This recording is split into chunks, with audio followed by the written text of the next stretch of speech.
होता, तुमच्या काहीच जबाबदाऱ्या नव्हत्या का? युद्धामध्ये आणि राजनीतीमध्ये सर्व बाजूंनी सर्व प्रकारच्या कोंड्या म्हणा किंवा युद्धनीती ह्या आखायच्याच असतात. जर तुम्हाला एवढी वर्ष राजनीतीमध्ये राहून सुद्धा हे करता येत नसेल तर राजीनामा द्या, संन्यास घ्या सर्व उबाटावाल्यांनी आणि हिमालयात जाऊन बसा. यापुढे तुम्हाला या जनतेने तर माफ नाहीच केले आणि आम्ही सुद्धा माफ नाही करणार.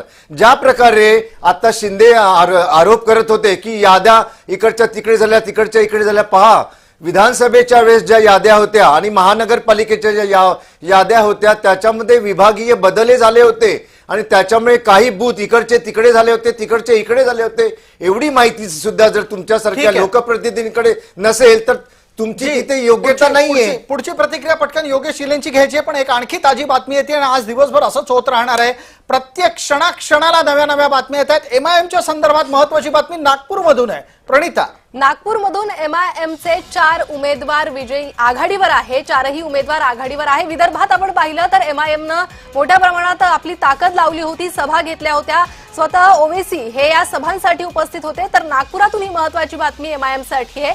4ही उमेदवार नागपुरात MIMचे आघाडीवर आहेत. ठीक आहे, पटकन आता जाऊयात योगेश चिले यांच्यापर्यंत. योगेशजी, आवाज येतोय माझा? हो, येतो. आता इथे थोड्या वेळापूर्वी जी चर्चा सुरू झाली होती त्यावर आपलं मतप्रदर्शन, पण तत्पूर्वी तुम्ही तुमच्या पक्षाच्या बद्दलची भूमिका मांडणं गरजेचं आहे. एका हाताच्या नाही तर आता किमान 2 हाताच्या बोटांवर मोजण्या इतपतच आकडेवारी आपल्यापर्यंत का येतेय? आपला आकडा दुहेरी का दिसत नाहीये? मनसेच्या बाबतीत मुंबईमधल्या प्रदर्शनावर आपण बोलतोय.